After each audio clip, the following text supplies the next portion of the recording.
운동을 하면 몸에 좋다는 건 모두가 아는 이야기입니다. 하지만 운동을 하는 건 쉬운 일이 아닙니다. 이렇게 운동을 하기 어려운 이유는 바로 우리의 뇌 때문입니다. 그 이유는 우리 뇌는 변화를 싫어하기 때문입니다. 놀랍게도 뇌는 우리가 현 상태에 그대로 머물기를 원한다는 겁니다. 뇌는 안락함에서 벗어나려고 하지 않으려고 하기 때문입니다. 뇌의 작용 때문에 운동하기 싫어하는 것입니다. 뇌가 왜 이렇게 운동을 하기 싫게 작동하는지, 그 이유와 어떻게 하면 극복할 수 있는지 알아보도록 하겠습니다. 오늘 내용의 책은 제니퍼 헤이스의 운동의 뇌과학입니다. 이 책의 내용을 듣게 된다면 꼭 운동을 시작하게 되실 겁니다. 제니퍼 헤이스는 대학생부터 정신질환 강박장애를 앓았다고 합니다. 이 증상은 결혼 후 육아를 하면서 더 심해졌는데 어느 날 우연히 자전거를 탔더니 기분이 한결 좋아지면서 강박장애가 완화되는 경험을 했다고 합니다. 이후에 철인 3종 경기를 도전했고 완주와 함께 마음의 병이 낫게 됩니다. 이후 그녀는 운동과 우리 몸의 상관관계에 대해서 알고 싶어졌습니다. 몸을 움직여서 정신 건강을 회복하고 인지 능력을 향상하는 법을 찾는 연구를 하게 된 겁니다. 그래서 지금은 인지신경과학 박사학위를 받았습니다. 운동은 왜 힘들까요? 누구나 운동 계획을 세우며 실천하기까지 처음 몇 단계가 가장 어렵다는 사실을 알고 있습니다. 그 이유는 뇌의 작용 때문이라는 사실을 잘 모르는 사람이 많습니다. 뇌는 변화를 동요하지 않습니다. 우리의 뇌는 현 상태에 머물기를 원합니다. 뇌는 끊임없이 변화하는 세상에서 이상적인 상태, 즉 항상성을 유지함으로써 몸을 지키고자 노력합니다. 동시에 안락함을 벗어나려 하지 않습니다. 문제는 뇌가 생각하는 항상성이 유지되는 행복한 상태가 무려 100만 년도 전의 환경을 기준으로 설정되었다는 것입니다. 물론 여전히 유효한 것도 있습니다. 그건 바로 체온입니다. 뇌와 신체는 36.5도의 체온을 유지하기 위해 노력합니다. 너무 추우면 몸을 떨고 너무 더우면 땀을 흘립니다. 왜 뇌는 그토록 운동을 싫어하는 것일까요? 첫 번째 이유, 뇌는 게으름을 좋아한다. 운동을 한다는 생각만으로도 뇌가 움츠라는 이유는 뇌가 게으르기 때문입니다. 정확히 말하면 게으르기보다는 검소합니다. 뇌는 모든 자발적 운동을 불필요한 지출로 생각하기 때문입니다. 뇌는 당신이 생사의 갈림길에 서 있을 때에만 운동하기를 원합니다. 생사가 운동에 영향을 받는 것은 명백한 사실이지만 살고 싶다면 무조건 움직여야 했던 선사시대의 조상들과는 달리 지금 우리는 움직이지 않아도 수십 년을 안전하게 살 수 있습니다. 정말로 필요한 때를 위해 에너지를 비축해 두어야 했던 선사시대에 비해 현대의 삶을 살기 위해서 움직여야 하는 때는 거의 없습니다. 이 때문에 모든 것이 바뀌었습니다. 과거에는 음식이 귀했고 채집과 사냥에 엄청난 에너지를 써야 했습니다. 그때는 시상하부와 그곳에서 울리는 허기의 알람이 우리를 구하는 영웅이었습니다. 끊임없이 사냥하는 동안 많은 에너지가 사용되었습니다. 인류학자들은 초기 인류가 사냥감보다 더 빨리 달려서 사냥감을 잡았을 것이라고 추측합니다. 사냥은 하루 중에 가장 더운 시간에 시작되어 몇 시간씩 계속되었을 것입니다. 이런 상황은 인간에게 유리했습니다. 인간은 동물보다 털이 적고 땀구멍이 많습니다. 또한 인간은 이족 보행 때문에 에너지를 아주 효율적으로 활용할 수 있습니다. 그리하여 대부분의 동물보다 스트레스에 오래 견딜 수 있었고 몇 시간의 추적 끝에 동물은 결국 힘없이 지쳐 쓰러졌을 것입니다. 그렇게 선사시대의 사냥꾼은 결투 없이 사냥감을 잡았습니다. 또한 다시 사냥에 나서기 위해서는 기나긴 추적으로 지친 몸을 회복해야 했기에 움직임을 최소화하는 생활이 일상이었습니다. 사실 사냥꾼은 사냥을 할 때 말고는 게으른 것으로 유명했습니다. 그러한 행동 때문에 사냥꾼은 엄청난 욕을 먹었지만 결국 모두가 그의 게으름으로부터 혜택을 받았음은 부인할 수 없었습니다. 사냥꾼의 다리는 푹 쉬어서 항상 사냥을 할 수 있도록 준비된 상태였고 덕분에 사냥꾼은 사냥감보다 빨리 달릴 수 있었습니다. 궁극적으로는 게으름이 사냥꾼을 살린 것입니다. 게으름 덕분에 그는 먹이를 사냥해 오래 살 수 있었고 에너지 효율이 높은 그의 유전자를 다음 세대에 물려줄 수 있었습니다. 다윈은 이것을 두고 적자 생존이라고 해야 할지 나태자 생존이라고 해야 할지 고민했을지도 모릅니다. 이렇게 모든 사냥꾼의 후손들은 이 유전자를 이어받아 에너지를 절약하게 되었습니다. 다행히도 사냥꾼 후손들은 더 이상 살기 위해 사냥을 할 필요가 없었습니다. 그렇기 때문에 대부분의 시간에 게으름에 빠져 있습니다. 천성적으로 게으르게 태어났기 때문입니다. 하지만 섣불리 사냥꾼을 비난해서는 안 됩니다. 우리 모두 에너지를 아끼는 사냥꾼의 유전자를 품고 있기 때문입니다. 그러나 다행히도 운동을 해야 한다는 논리는 게으름보다 강합니다. 인간의 두뇌 중에서 가장 마지막으로 발달해 합리적인 사고를 담당하는 전전 투피질은 좀 더 현명해서 게으른 뇌의 감정적인 애원에 논리적인 반박을 가합니다. 이성에 뿌리를 두고 장기적인 목표를 달성하기 위해 게으름을 무시하는 것입니다. 물론 전전 투피질이 작동하기 위해서는 운동에 대한 계획이 필수입니다. 이렇게 게으른 뇌를 이기기 위해서는 달력을 이용해 미리 운동 계획을 세워야 합니다. 실제로 한 연구는 간단한 계획을 세우는 것만으로도 우리가 훨씬 더 많은 시간을 운동에 쓴다는 점을 입증했습니다. 이 연구에는 새롭게 운동 계획을 세웠으나 아직 운동을 시작하지 않은 여성들이 참여했습니다. 이들 절반은 지시에 따라 달력을 이용해 운동 계획을 세웠고 나머지 절반은 아무런 계획도 세우지 않았습니다.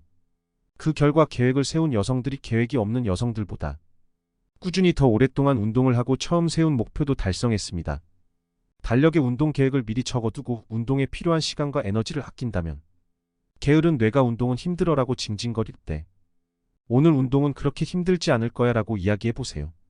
당신의 게으른 뇌는 설득이 소용없음을 깨닫고 당신이 운동을 하도록 내버려 둘 것입니다.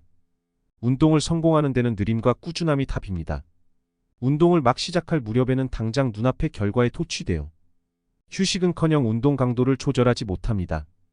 이것을 해결할 수 있는 방법이 느림과 꾸준함입니다. 두 번째, 딱 맞는 운동 강도를 찾는 법. 토끼와 거북이 이야기를 기억하시나요? 꾸준히 가야 성공한다는 우화는 운동을 시작할 때도 적용됩니다. 우리의 몸은 스트레스 시스템이 거북이 같은 접근법을 요구하기 때문입니다. 좋은 스트레스와 나쁜 스트레스는 종이 한 장 차이입니다. 다시 말해 성공적으로 운동 계획을 실행하기 위해서는 그 둘을 나누는 선에서 멀어지지 않고 가능한 그 선 위에서 줄타기를 아슬아슬하게 해야 합니다. 이러한 전략을 따를 때 운동이 신체적 정신적 건강에 미치는 혜택은 극대화되며 부상과 통증의 위험은 최소화됩니다. 너무 힘든 운동은 뇌가 나쁜 운동으로 인지하여 몸을 되려 망가뜨립니다. 반면 너무 쉬운 운동은 몸을 강하게 만드는 데 도움이 되지 않아 아무런 변화도 일으키지 않습니다. 때문에 당신은 최적의 성장을 위해 딱 맞는 강도의 운동을 해야 합니다. 그렇다면 딱 맞는 운동 강도란 무엇일까요? 사실 그것은 사람마다 다릅니다. 같은 강도로 운동을 하더라도 어떤 사람은 매우 기분이 좋은 반면 어떠한 사람은 끔찍한 고통을 느끼게 됩니다. 바로 운동 스트레스에 대한 내성이 다르기 때문입니다. 뉴로핏 연구소는 운동 스트레스 테스트를 통해 운동 내성을 측정했습니다. 방법은 다음과 같습니다. 1. 피실험자에게 자전거에 앉아 힘이 들지 않는 약한 강도로 페달을 밟게 한다. 2.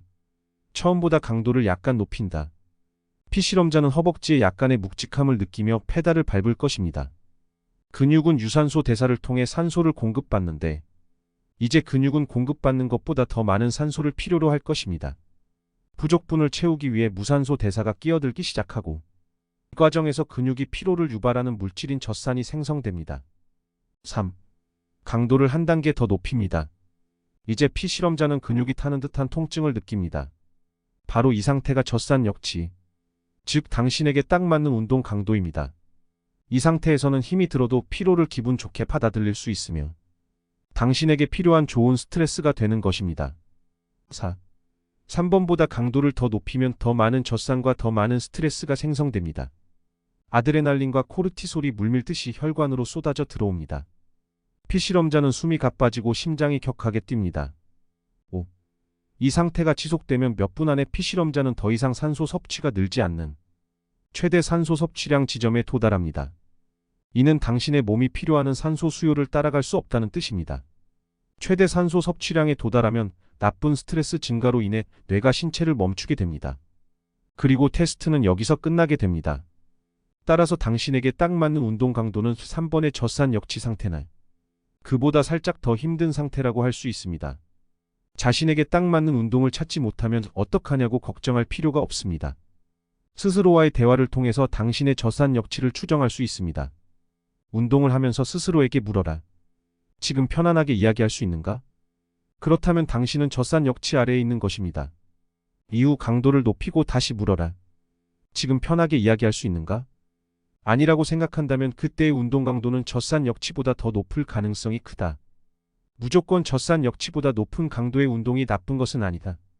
현재 상태보다 건강해질 수 있을 정도의 좋은 스트레스를 만들려면 처음 며칠은 젖산 역치보다 높은 강도의 운동을 해야 합니다.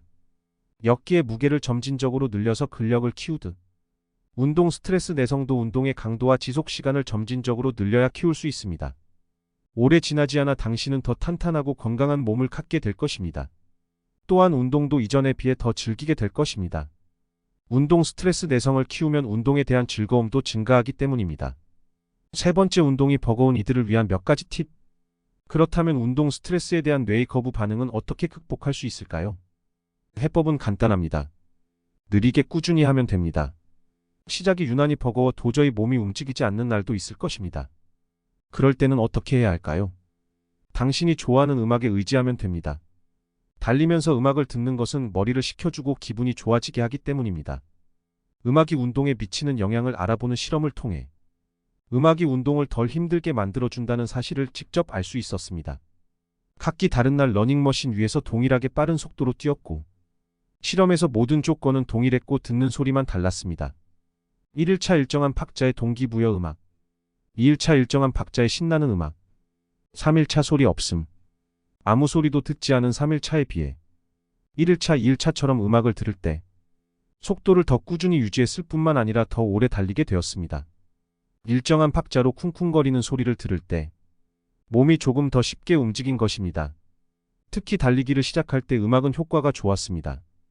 음악으로 격려가 부족한 날에는 게으른 두뇌에게 지금은 자원이 풍부하다는 점을 상기시켜줘야 합니다. 뇌는 음식이 부족한 상황에 맞추어 진화했기 때문에 움직이라고 설득하기 위해서는 몸이 필요한 이상의 칼로리를 지급해 주는 게 좋습니다. 이때 당이 든 음료가 유용합니다. 속임수이므로 실제로 마실 필요는 없습니다. 그저 입안을 헹구고 뱉어내는 것으로도 충분합니다. 입안에 남아있는 당으로도 게으른 뇌에게 자원이 풍부하다고 안심시킬 수 있습니다. 다만 음료는 반드시 진짜 당을 함유하고 있어야 합니다. 인공 감미료는 효과가 없습니다. 이러한 방법을 통해 느리지만 꾸준히 몸을 단련할 수 있습니다. 운동을 하면서 몸이 강해졌을 뿐만 아니라 나의 마음도 치유됩니다. 네 번째, 운동으로 우울증을 예방하는 법. 당신도 운동으로 우울증을 치료하고 예방하고 싶은가요? 그렇다면 사소한 것이 큰 변화를 일으킨다는 말을 항상 마음속에 간직하고 운동에 임해야 합니다. 우울증을 앓는 1,400명 이상의 성인을 대상으로 한 연구에 의하면 유산소 운동과 근력 운동은 모두 우울증을 이겨내는 데 도움을 주었습니다. 유산소 운동을 일주일에 3번 했을 때 우울증을 완화하는 데 효과가 있었고 강도에 따른 차이는 없었습니다. 가장 중요한 것은 지속 시간입니다. 운동 시간을 10분만 늘려도 항우울 효과가 급격하게 늘어났습니다. 반면 근력 운동의 경우는 지속 시간보다 강도가 중요했습니다. 일주일에 2~3번 근력 운동을 했을 때 운동 강도를 10%만 높여도 항우울 효과가 급격하게 커졌습니다. 어떠한 강도로든 일주일에 1시간 이상 운동을 한 사람은 우울증에 걸리지 않았습니다.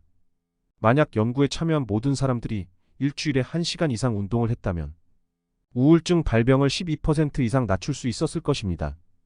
다만 1시간 넘게 운동하거나 더 높은 강도로 운동을 해도 우울증 예방 효과가 더 높아지지는 않았습니다. 즉 어떠한 강도든 일주일에 1시간만 운동을 하면 우울증을 충분히 예방할 수 있습니다. 일주일에 1시간을 투자해서 얻는 효과치고는 가성비가 좋습니다. 모든 운동은 사람의 기분을 좋게 만드는 힘이 있습니다. 이렇게 일주일에 1시간 운동을 통해 모두가 건강한 신체 그리고 건강한 정신을 가질 수 있습니다.